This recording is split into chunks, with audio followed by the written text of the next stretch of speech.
Hello friends, स्वागत है आपनु मारा रसोड़ाना काठियावाड़ी स्वादमां।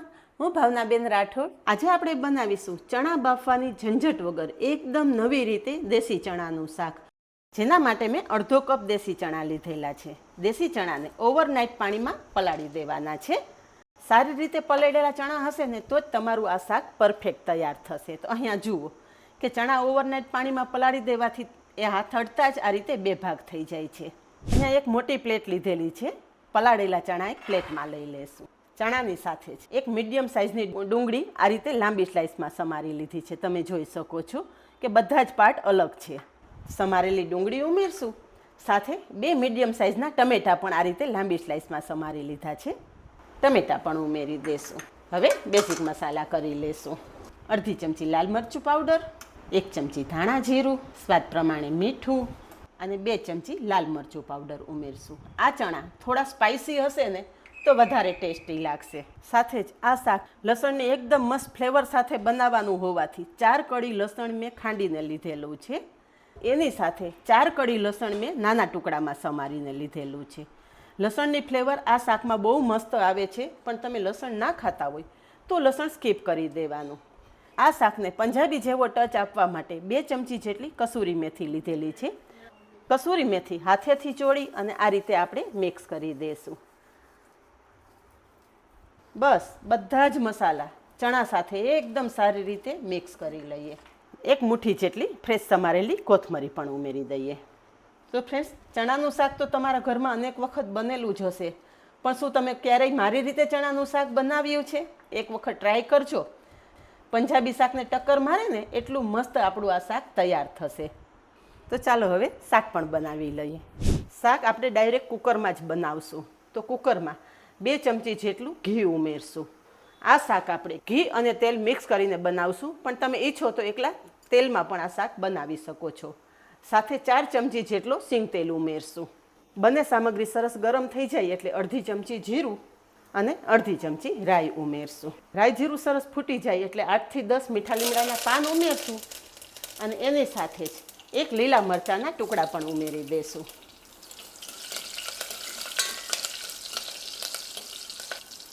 કુકરમાં વઘાર એકદમ મસ્ત તૈયાર થઈ ગયો છે। તો ચપટી હિંગ ઉમેરશું અને તરત જ આપણે જે મસાલા મિક્સ ચણા છે ને એ ઉમેરી દઈશું।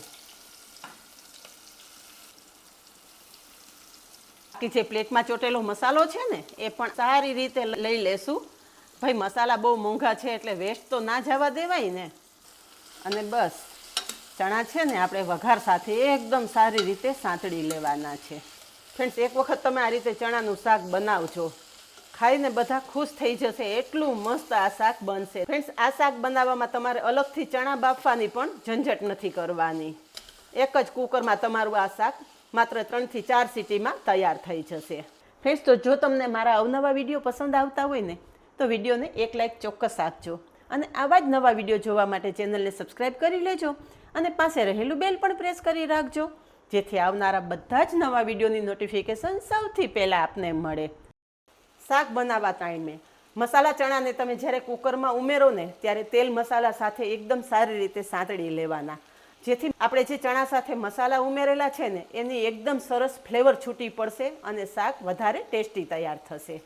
તો અહીંયા 2 થી 3 મિનિટમાં ચણા મસાલા સાથે એકદમ સરસ સંતળાઈ ગયા છે અને તમે જુઓ કે બધું તેલ પણ છૂટું પડી ગયું છે। હવે આજે આપણે ચણા બાફ્યા વગર જ આ શાક બનાવીએ છીએ, તો શાકમાં પાણીનું પ્રમાણ થોડું વધારે જોશે। તો અહીંયા હું 1.5 કપ જેટલું પાણી અત્યારે કુકરમાં ઉમેરી રહી છું। અડધો કપ આપણે ચણા પલાળેલા, તો 1.5 કપ જેટલું, એટલે જેટલા તમે ચણા પલાળેલા છે ને એના કરતાં 3 ભાગનું પાણી અત્યારે આપણે કુકરમાં ઉમેરેલું છે। બધું સારી રીતે મિક્સ કરી અને કુકરનું ઢાંકણ પેક કરી દઈશું। ગેસની ફ્લેમ ધીમી રાખશું અને કુકરમાં 4 સીટી કરી લેશું। કુકરમાં 4 સીટી થઈ ગઈ છે અને હવા પણ રિલીઝ થઈ ગઈ છે। ઢાંકણ ખોલી અને ચેક કરીએ। વાવ ફ્રેન્ડ્સ, ઢાંકણ ખોલતા જ એકદમ મસ્ત સુગંધ આવી રહી છે અને શાકનો લુક તો તમે જુઓ કેટલો મસ્ત આવે છે। અને 4 સીટીમાં આપણા ચણા પણ એકદમ સરસ બફાઈ ગયા છે। હાથેથી મેશ કરીએ ને તો તમે જુઓ કે ચણા સરસ મેશ થઈ જાય છે।